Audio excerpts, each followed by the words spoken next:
Welcome to the Halas Huddle. News or noise, Ryan Poles has already had a chance to hire 2 head coaches for the Chicago Bears. News or noise, Ryan Poles was the GM, but Ryan Poles did not pass on Jalen Carter. News or noise, Mike Vrabel is not the right fit to be the Chicago Bears head coach in 2025. That and more on this episode.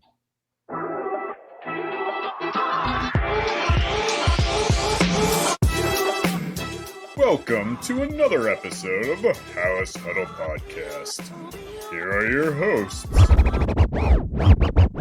The middle of the 15 to the 20, breaks free of the 25 to the 30, to the outside, 40, midfield, 40, 30 of the coast, 20, 15, Hester 5, touchdown Bears! What's up, Halas Huddlers? Huddle up! Pretty good for a Yeah, three-way. Okay for a three-way, that's it. All right. Hey, this is the explicit Explicit, that's right. Explicit show. Starting off hot. I am back, as always, Rob Schwartz with Bear Goggles On. With me tonight, we got Justin Oniemi and Bob Weiss. As we get ready for the Chicago Bears versus the Minnesota. No, we're not even going to talk about that until the very end. Very little going on with that game. What we are going to be doing, though, is doing our free giveaway, right? We've been talking about this. Today is the day. We're going to give away that jersey. I have actually spun the wheel, and the guy who is going to win that, I don't know if I'm going to say this correctly, is Tim Gerbala. Apparently, he likes 420, and he's the #1 Bears fan. Okay, I will reach out to him on YouTube.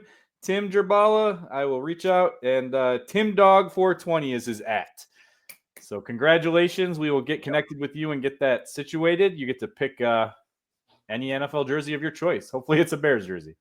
Tim, the only thing I know about you is your little profile pic and your screen name, #1 Bears fan 420. I'm all in on you winning this prize. Really happy for you.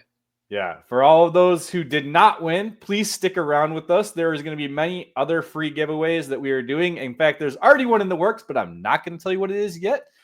And there will be a future episode with a different way of earning it. Plus, I think we give away awesome Bears content.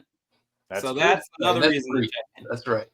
That's true. Rob, I love how you opened saying, I'm always here, or like, as always, and then you're like, but I'm back. Well, you're always here in spirit. That's right. You guys did great while I was gone. Got 2 episodes out, so awesome. Awesome job. Bears did not do so great while you were gone. No, I thought Thomas Brown was going to do a better job in his first game as a head coach, and things looked rather ugly very fast. It was a big ask to come in and fix a sinking ship. So I think the Bears play Monday night. We're recording this Sunday night, so they've officially been eliminated from the playoffs. There's not a whole lot to talk in game. We will do a little bit of that this episode. But as you heard in the intro, our news and noise are focused on some of the issues that are going on the sides that are going to be very important for the future of this, again, sinking ship. Yeah, I mean, let's get into the nitty gritty. I think you kind of hit on it a little bit there with your news or noise, Justin. The big thing that happened this week was the leaking of information that's coming out of Halas Hall regarding Ryan Poles. The media, social media have completely turned on Ryan Poles for the most part. I'm still out there defending him a little bit, but it's getting tough. Well, I'm not on social media very much, but I've started to question some of the things that I've been saying and thinking about Ryan Poles, not very much influenced by others' thinking. But can we toss out that first news or noise? You got it. All right, so here it is. News or noise, Ryan Poles has already hired 2 head coaches for the Chicago Bears. The first being he was very in on Eberflus. Whether you believe he was given a list of just 3 or he really did like Eberflus that much. But the word coming out is a lot of people in the organization wanted Flus out, get a new coach with Caleb Williams, and he opted to bring him back, and that's his second hiring. So what do you guys think, news or noise on that? So Go ahead, Bob. Okay, I'll go first. So the first thing I want to know is, I know that a lot of this has just been released in this Dan Weeder article in the Chicago Tribune, and I have not had a chance to read that yet. But I'm very curious to know just how exactly worded it is that Ryan Poles was basically the only one vocally wanting to bring Eberflus back this year. It's one of those things that, I know at work, one thing we kind of joke, me and his coworker joke about our manager that a few years back, we wanted to go to some offsite training things. We asked our manager if we could go, and he's like, there's not going to be much of value there, but you can go if you want. Right. So we didn't go, and it was clearly our decision that we didn't go, but clearly our manager's opinion heavily affected the decision that we made. So sure, maybe Ryan Poles was the one saying, yeah, we can make it work with Matt Eberflus, but how much of that was because his boss at that time, which, I mean, I know there's some conflict there about who is his boss. Is it McCaskey or is it Warren? But I mean, we know McCaskey doesn't like to get rid of coaches, right? So maybe is he just trying to follow his manager's lead of I'm just going to make this work with the hand that I'm given it. And maybe the fault is he didn't fight hard enough to get rid of Eberflus to McCaskey. Maybe that's his fault. So, I mean, with this, with the news or noise, he already had his chance to hire 2 coaches. I will support that and say news because it was common sense. It was common sense to get rid of your head coach this year to pair him up with Caleb Williams. That's just the common sense part. And then you throw the rest of it on that Eberflus hasn't done anything to prove himself. He's clearly the 4th worst coach in the division, all this stuff. If he's the one saying, yeah, Eberflus should have stayed, then that was his second hire as a head coach. News. And so before we go to Rob, just real quick to extend that, when you get to hire 2 as a GM and they both don't work out, that also could call for your job. So I think that's extending that conversation just a little bit further. And I don't know, Rob, if that's where you're going with your response, but I'd like to at least bring it to that part of the conversation. That part is news, right? You do not get a 3rd coaching hire very often in the NFL as a general manager. So that part in itself is news. How Kevin Warren is going to view this situation, I'm not 100% sure. Let me really quick read the part, Bob, so you can hear what it says. In retrospect, that evaluation seems grossly misguided, but even at the time, the Eberflus hiring left many around the NFL scratching their heads. Not only had Poles, a 36-year-old first-time GM, pushed in all of his chips on a first-time head coach with whom he had no prior working relationship, but he formalized Eberflus's hiring less than 48 hours after he accepted his own new job in the Bears front office. Inside league circles, many wondered why Poles had been so enamored with a candidate who hadn't generated much buzz and wasn't highly sought after. Sure, Eberflus had done a decent job coordinating the Indianapolis Colts defense and had been a head coaching candidate in several previous cycles. And in 2022, he was a finalist for the Jacksonville Jaguars job that he eventually lost out on to Doug Peterson. I'm saying noise, and I'm sorry. I'm calling Dan Weeder a fucking liar. I'm sorry. These guys, look, this is their job. They get sources that they put out there, and look, they have legit sources. When you look at this, though, you go back to where we were. He had 3 candidates. It literally says in this article, 48 hours after he was hired, he hired Matt Eberflus. He was one of 3 candidates. It's not like Poles came in with him as the guy. It wasn't like they were combined together. They had very little. The only real connection they had was Trace Armstrong. Apparently, they had met prior to and had a little bit of a connection, but it wasn't much. I personally and I'm a conspiracy theorist, find this to be a bunch of bullshit. I also think the whole thing that's going on right now between Kevin Warren and Ryan Poles is a little bit of bullshit too, because prior to the season starting, Kevin Warren and Ryan Poles are very close. They go on date nights together every couple months with their wives. Oh, with their wives. Okay. With their wives. Could things change drastically as teams lose? 100%. I just think that Matt Eberflus is gone. The media needs a villain now. Now it's push all of our chips into Ryan Poles, because now everything is out on the table. And maybe it's not Weeder that's lying. Maybe it's sources that are coming up with bullshit. Maybe it's Matt Eberflus's camp that's throwing shit out there. I just find it very convenient that this is happening at this point.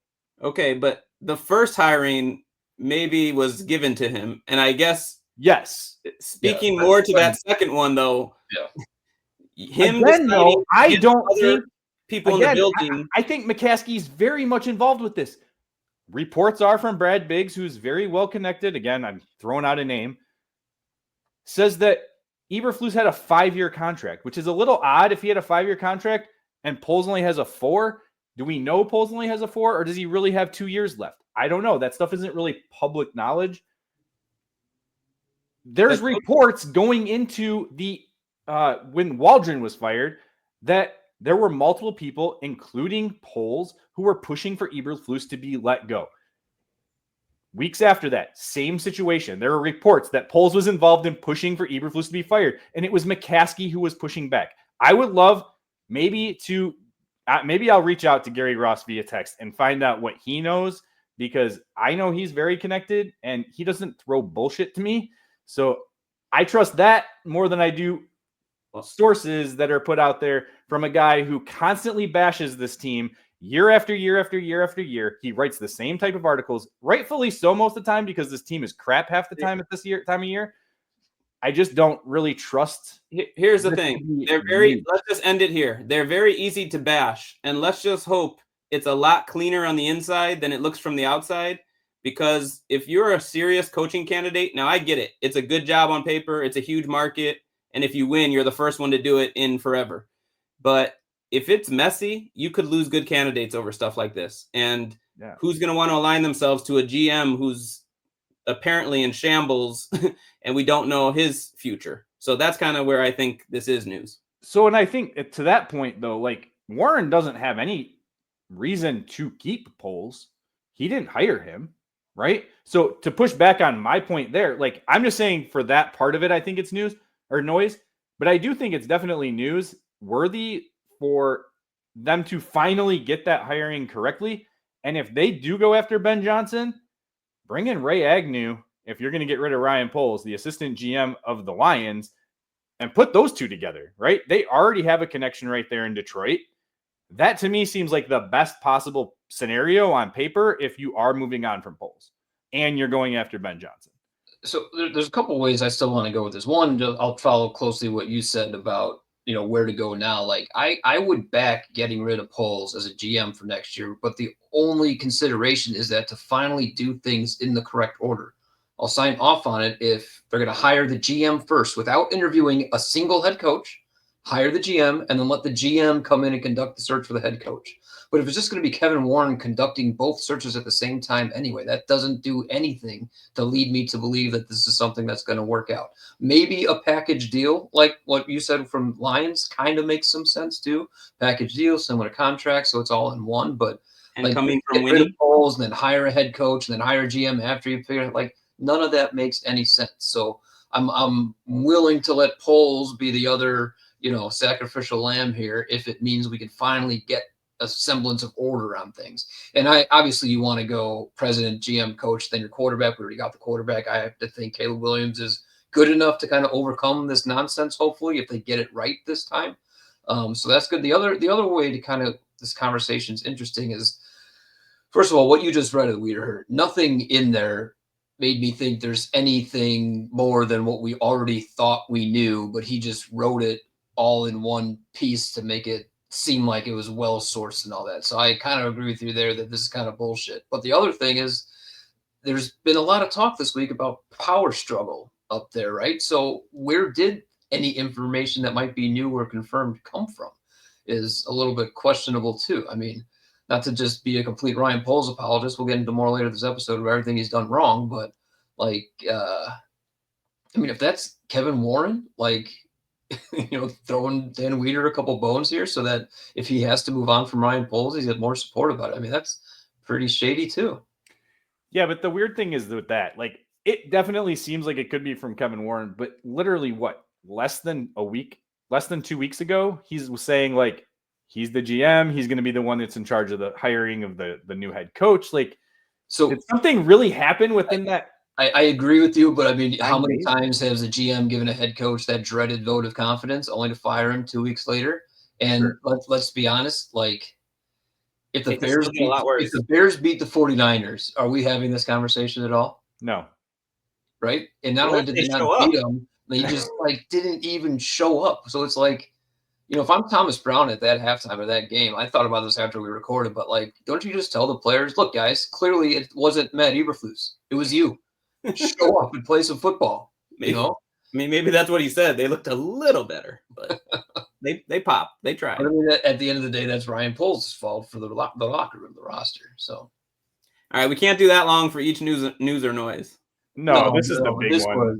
This was the big one. So let's get into a little bit of Ryan Poles and some things that he's kind of getting criticized for. Some was in the weird, some not. But one thing I know has come up repeatedly is the Jalen Carter decision. So news or noise, Ryan Poles might have been the GM, but it wasn't Ryan Poles didn't pass on Jalen Carter. I'll let you interpret it, what passing on Jalen Carter means.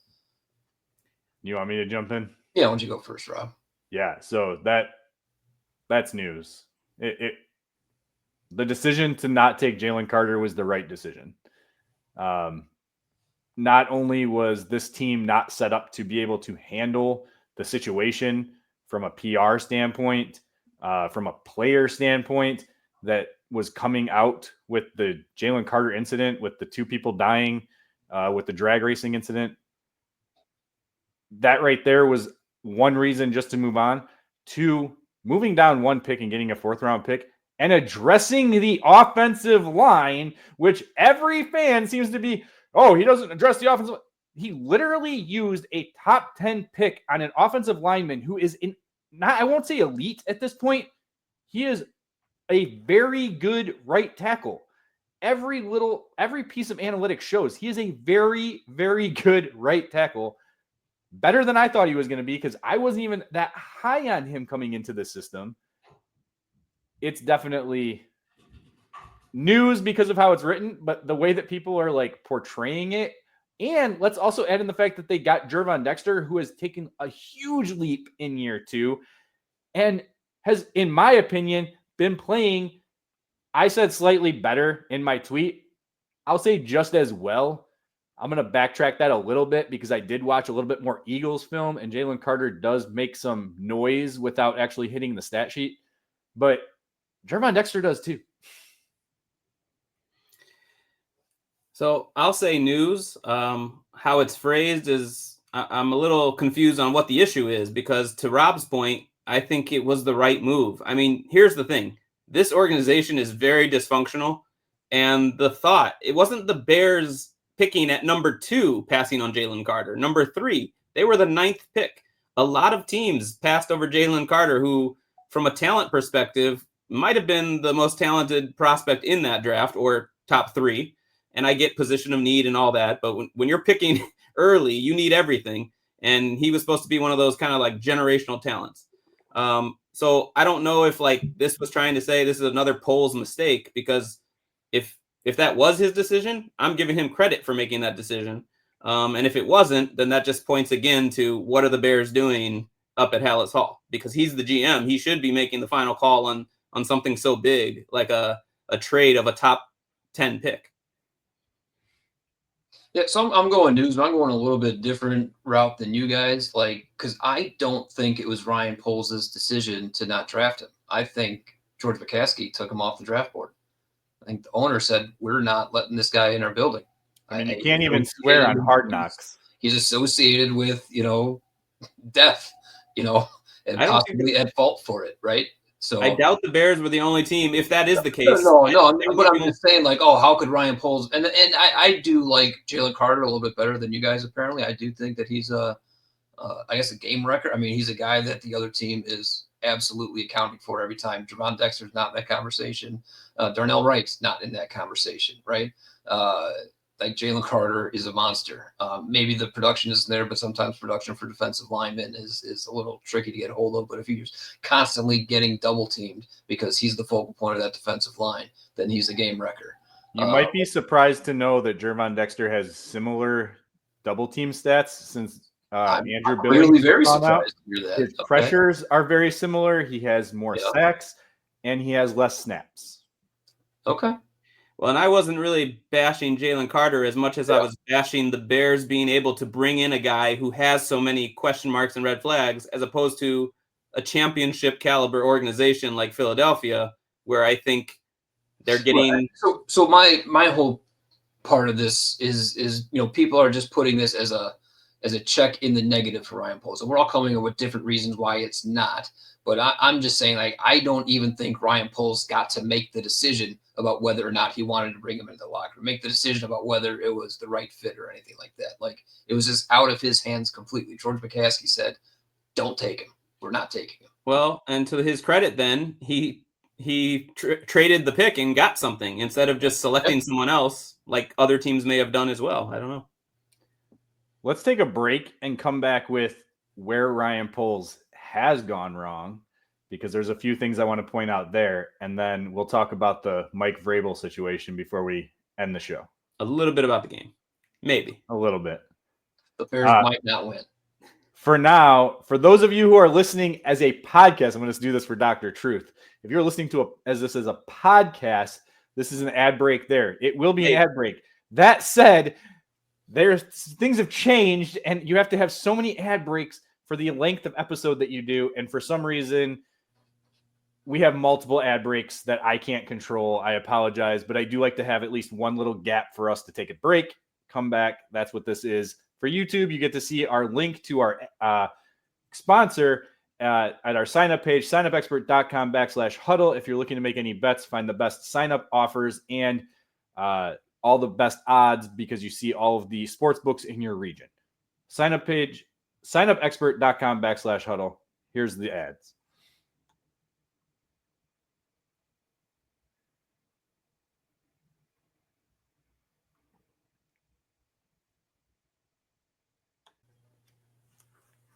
All right, we are back, Halas Huddlers. On the other side of this, we were talking about some of the reasons why Ryan Poles doesn't deserve to be let go, outside of Justin's point that he already had 2 chances at a head coach because of hiring and retaining Matt Eberflus. I pointed out, though, obviously there are some reasons outside of that Ryan Poles should be considered a lame duck GM. And obviously the trenches are where we need to focus on, right? The trenches are 2 areas that have been a concern every single offseason for us, even as fanalists, right? And we're continuing to see that issue, and it's building and building and building, even though he did draft Darnell, right? Braxton Jones has been fairly decent for a 5th-round pick. The interior of that line has been a mess every single year. And I think it starts with that 3rd-round pick of taking Velus Jones.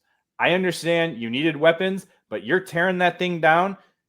Wasting a 3rd-round pick on Velus Jones, I don't have it in front of me. I wrote an article about it if you want to find it on Bear Goggles, but there were at least 5 offensive linemen and I think 2 or 3 defensive linemen that I would have taken ahead of Velus Jones that are having not necessarily great years, but impactful to the point where they're rotational pieces and doing more than what you're seeing here in Chicago now. I'm pretty sure that was the draft. I think his name is Charles Cross. He's been like a Pro Bowl tackle for Seattle. Pick right after Velus Jones. Yeah. Yeah, I mean, I think you said it right, Rob, with the fact that we are fanalists. But even as fanalists, we have not seen the center addressed year after year after year. And we're doing our mock drafts and we're finding ways to address it. Would those have worked? I have no idea.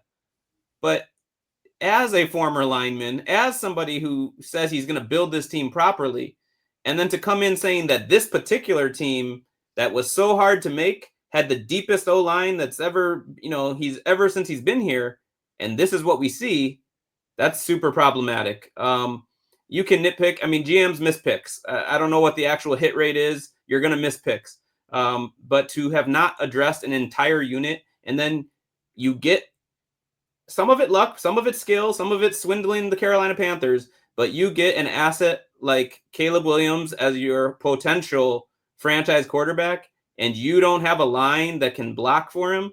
I mean, I don't know what percentage of the sacks are on him versus the line. He's a rookie quarterback, and even veteran quarterbacks, sometimes the sacks are on them. But you're breaking records now. So that means the line is not good enough. So I know that, Poles and Ian Cunningham, assistant GM, were both former offensive linemen. So that leads everyone to think, oh, they're offensive linemen. They know what a good offensive lineman looks like. But is it actually possibly working against them in that, like, Ryan Poles thought that he still should have made it in the NFL as an offensive lineman? So he just thinks, well, you can just put anybody there and they'll be all right. Like, I could have made it, but, I didn't for X, Y, and Z. And so he's just, like, overlooking the need for real supreme talent there. I don't know if you recall this, Justin, but we had that conversation early on in the Halas Huddle existence where I said I think a blind spot for Ryan Poles is thinking that 6th, 7th UDFAs are scrappy possible fill-ins and starters. And does it happen? Of course it does, right? Of course it does. But more often than not, you need to get top offensive linemen in the first, second, and third round. Put it this way. The Bears are pretty much a disaster right now in a lot of ways you could look at things. But one of the only things that seems to be a bright spot is you're going to have 3 of the top, let's just say 44 picks. I don't know why I picked that number, but that's Carolina and the Bears are on the front end. You pretty much have to take offensive line, defensive line. And to say that you build through the trenches, clearly you don't if the needs are just on both sides of offense and defensive line. Yeah, I think the offensive line is worse. I think there's more talent. We'll get into this later. I wasn't saying in that order, by the way. But okay, I was going to say I think there's more talent from the defensive line standpoint than there is offensive line standpoint from a top 10 perspective. And I'm projecting them to be the 7th pick. Right now, I think they're 9th. But this was a team we thought was like ready to take a step this year and would have those picks. And really, you're just plugging in kind of like where other teams in the division are. Well, and here's another issue. You have 2 players that are on this team that are in the trenches that I'm not ready to write off Kyron Amagaji, but like you brought in a guy who wasn't healthy, you couldn't count on, and he was supposed to be your backup left tackle. Now he might be starting this week with Braxton Jones out. Hopefully we see some good because Larry Borum has been hot garbage. I don't understand why he's still on this team. I know Justin and I have removed him from this team a couple of times. And then Zach Pickens, right? Zach Pickens literally has done absolutely nothing. He has not progressed from year 1 to year 2. There were other players on the board that I think deserved to be looked at that point in the draft that were also in the trenches that would have been helping this team out much better than him. Now, you mentioned center. I'm going to throw this out there. Tory Taylor. Sorry, I couldn't think of how to pronounce his name. Tory Taylor, the punter. I am on board with saying I think that was a great pick at the time. He was one of the best punting prospects ever. And I think he's doing a very good job in his first year. Cedric Van Pran, the center out of Georgia, was available. And that was one guy I had a 2nd round grade on. So as much as I talk up the Tory Taylor pick, I do have to say, like, Cedric Van Pran, who went, I think, maybe 8 picks later to Buffalo, is having a great time there. Would he have been as good here in Chicago? We don't know. But I mean, so at the time, I was more vocally not opposed to the Tory Taylor punter pick, but I was more like, that's a pick that only a GM who's feeling himself a little bit will make. So yes, you'd rather have a starting center than a punter. But in retrospect right now, I mean, it's that Amagaji pick that looks like that was the cocky pick. Hey, let's pick an injured offensive tackle from the Ivy League. Like maybe that's where you probably should have tried to grab a starting center. Do you remember Ryan Poles' facial expression, though? I don't know. It looked like a Matt Eberflus pick to me. So you could look at a lot of these decisions and know that Matt Eberflus' fingerprints are all over a lot of these personnel decisions. It's one we haven't talked about yet, I think, while recording, but the Nate Davis signing. I think, had a lot of Eberflus influence because he went against him in the division all the time. Yes. And when Davis was motivated, he was a beast. And so People Eberflus, that guy's a stud. I'll get him to play. People forget Eberflus talked that up major after they signed him. And I know there was pushback internally, according to the Dan Wieder article, right? Internally, they were saying, don't use him. I think we talked off air. Vrabel was probably one of them. That'll segue into the next news or noise real quick. But Matt Eberflus, I remember him specifically saying how they had to game plan against him in Indianapolis. Yeah. Real quick. We already talked offensive line, but the other thing we keep talking about the Bears needing year after year after year is an impact edge rusher. And they address it through these kind of roundabout ways. Like the Darrell Taylor trade late into the preseason. He's flashed here and there, but he's a role player that you put in a rotation, which I understand is what a lot of teams run. I'm excited about Austin Booker, but he was a 5th-round pick that you traded back in to get.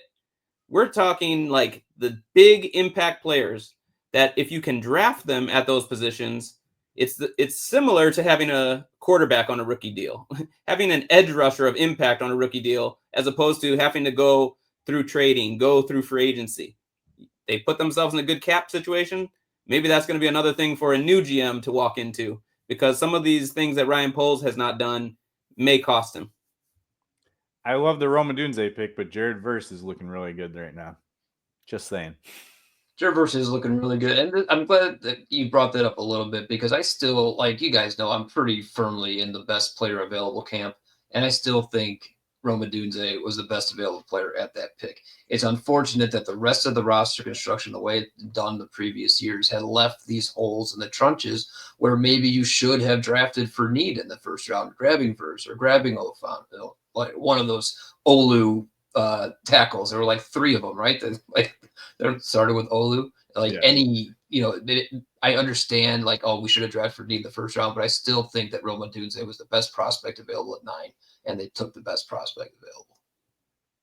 All right, if you guys are good, I'm ready to segue over to the Mike Vrabel comment. Yeah. All right, news or noise, Mike Vrabel should not be the Chicago Bears head coach in 2025. Justin. All right, well, I'm going to say noise because at this point, and Bob pointed it out very, very well, we're not even sure how they're going to run their search, who's running the search. If you're also in need of a GM, there's a lot of things to sort out. But what I hope is that they end up doing a wide search, bringing in the best guy. I have Vrabel on the list. Let's see how interviews go, and hopefully they can figure out who is the right guy for this job. I don't have a lot of faith in that based on history, but that's how I think they need to approach this. Yeah, I'm going to say noise because I'm more worried about potentially missing on this head coach than I am worried about how good of a head coach we're going to get, if that makes any sense.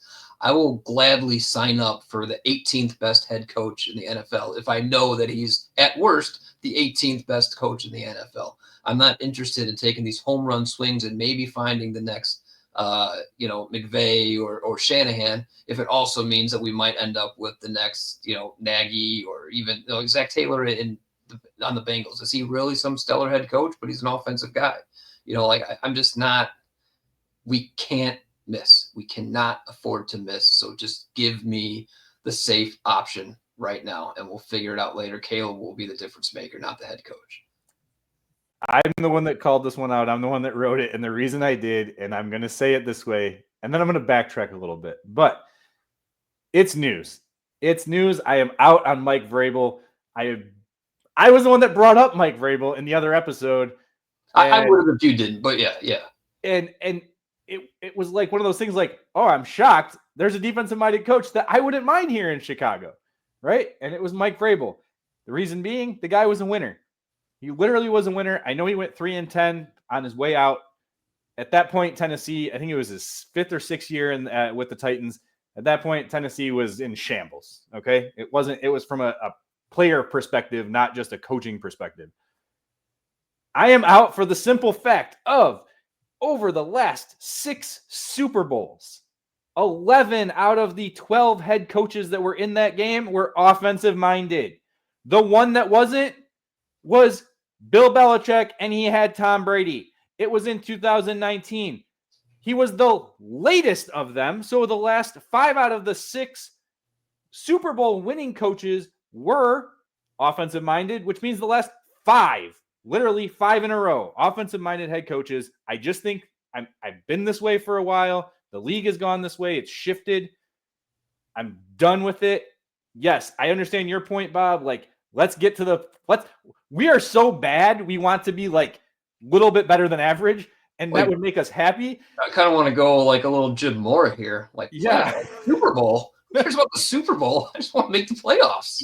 Right.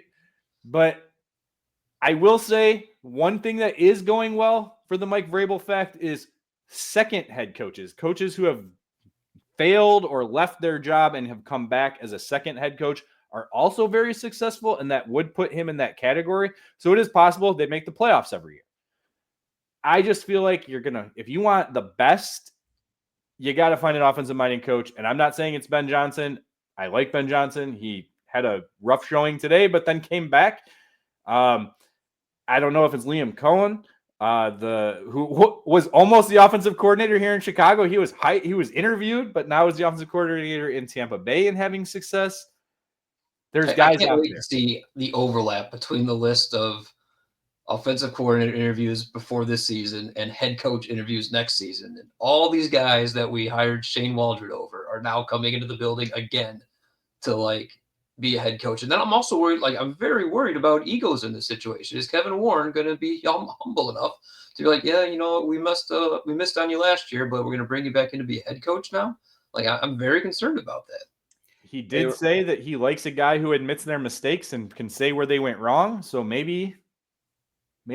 Yeah. Rob, I didn't watch the Bills Detroit game, but to say the OC had a bad game and there were 90 points scored, I don't know. Again, maybe it was there were rough in the beginning. obvious things he did wrong, but 90 points over came in quite easily. It was rough in the beginning, but I think it was more of a testament on how bad Aaron Glenn might be. Yeah, I mean, they're both good teams. And at the end of the day, good offense is going to beat good defense. I'm sorry, elite offense will beat good defense. And that's just the way that game went. I will say, in a little bit in Vrabel's defense, I understand that he was a defensive player in the NFL, but he's not even a defensive play caller. So calling him a defensive head coach, I don't think, or defensive-minded head coach, I don't think is labeling him the right way. I think he's just a football coach. He's a football guy, and even in his playing career, he scored 11 touchdowns or something like that on offense. I mean, he knows the value of both of it. He's a CEO coach. That's what he will be. That's what he's going to be. He's going to have a separate offensive coordinator, play caller, from a separate defensive coordinator, play caller, and he's just going to be the guy running the show. So from that, I mean, I understand that he's not an offensive play caller the way these other Super Bowl winning head coaches with these elite quarterbacks have been. I understand that, but he's not just a defensive guy. I will say, and Dr. Truth pointed this out in our chat for the episode we brought up Vrabel. He's always run a 3-4. So is that also going to play a part? Because is your personnel suited for a 3-4 defense when you have, Montez Sweat, who's always been a 4-3 defensive end? Now, so I'll also question that. What does that mean? He's always run a 3-4. They ran a 3-4 New England. I get that. But I mean, had Titans been 3-4 for forever, so he was probably just taking over the existing personnel and leaving it as a 3-4. I'm not saying it's a for sure thing. I'm just questioning: will he be willing to adapt his personnel to run a different? Again, Rob, he's not the defensive coordinator. You know what I'm saying? He's going to bring in two different guys to actually run the show. I mean, I think best case you hire a guy like Vrabel and you have the best outcome happen. He brings in a really good coordinator that works well with Caleb Williams. You are a playoff team, and then you fear the situation of the hot coordinator is your coordinator, and he goes and takes another job. But again, that would be the type of problem I'd love to have as a Bears fan compared to what we have had. 3, 4? I'm counting decades, not years. But he handled it well because he had Matt LaFleur. Yeah, Matt LaFleur, and he handled it well with Arthur Smith. So. Yeah. All right. Game time. Vikings. Oh, God. All right, we got to talk about this real quick. I have nothing to say I'll other do than lazy analysis. I know the Bears are going to lose. Well, Rob and I need Justin Jefferson to have like 45 points. some kind of 300-yard, 4-score kind of game, and Justin, I think he had. I'm not going to say I'd root for it, but I think he had 2 catches for like 12 yards the first game.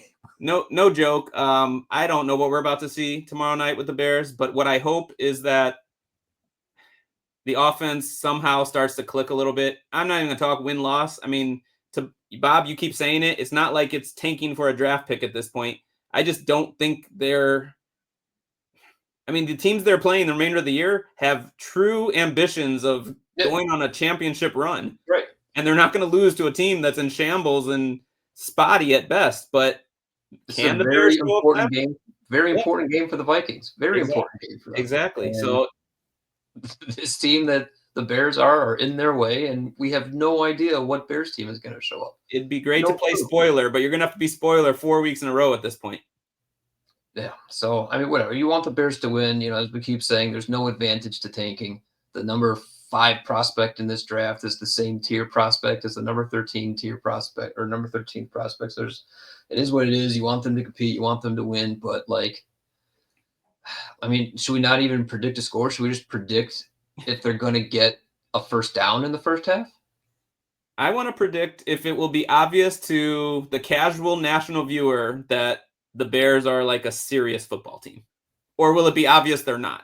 Right. Yeah. A very casual, some in, some market that hasn't even played the Bears, just Miami, some very casual Dolphins fan turns on Monday Night Football. Are they going to think that, oh, there's 2 NFL teams playing in this game? So I don't know how what metric we're going to measure that by, but that's where I'm at. Like, I want them to just look like, hey, oh, there's a game happening. That's not what we saw in San Francisco. And we can't even fully say that that's going to happen. It might not. It's so bad. So I don't have a score prediction, fellas. I'm sorry. I mean, I don't have a prediction either because, I mean, it could go either way. It could go 31-3. It could go 24-23. I don't know either. I'll be shocked if the Bears win. I'll be happy if the Bears win. That's my prediction. I don't think I'd be shocked if the Bears win. I mean, we know they can. We know that, like, they can. They've been there. They just haven't got it done. The only thing I'll be shocked if the Bears blow out the Vikings. That will shock me if the Bears are going to blowout win. Fair enough. All I care about is Caleb Williams' development and continuation. The guy has gone, 7 games without throwing an interception. He's been pretty much coach proof, I guess, at this point, just what he's been doing. He's had a couple rough games where he didn't produce, but I just want to continue to see him succeed. I'm hoping that they can score at least 2 touchdowns in this game. And that's all I'm hoping for. So how about this? Instead of a score prediction, and remember, they played the Vikings decently well the first time. Brian Flores is considered a guru as a defensive coordinator going up against a rookie quarterback. How about we predict this then? For the game, over or under 3.5 sacks of Caleb Williams? Over. Over. I didn't pick a good number. Or the game. Oh, first half.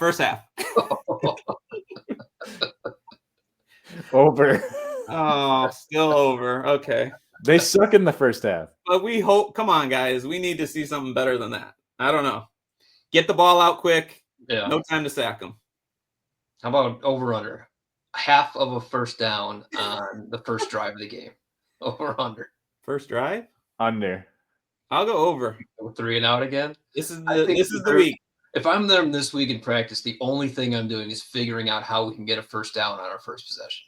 After that, it only happens if the Vikings commit a penalty. News or noise, Ryan Poles told the Bears to go out 3 and out in the first drive so that Torrey Taylor would look better. No, I'm just kidding. I think that's where we end it. Yeah, this is rough.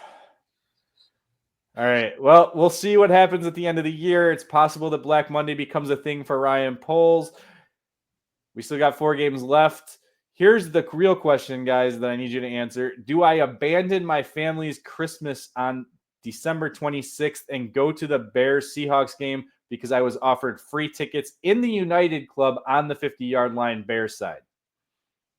So my initial reaction, are you crazy? And then I was like, oh, well, that's kind of an opportunity. Yeah. That's a tough one. indoor. His family is really access. important, but They would understand. yeah. They're pretty mad at me when I told them it was a possibility, and I just said it as a joke. But I'm more and more thinking about it. That's my anniversary. So if you want to look better for you, give it to me. And maybe I anniversary present for- I can get 4 tickets, so we can make it a double date. We'll talk off the air. I don't think that's our anniversary plans. For now, bear down, claws up.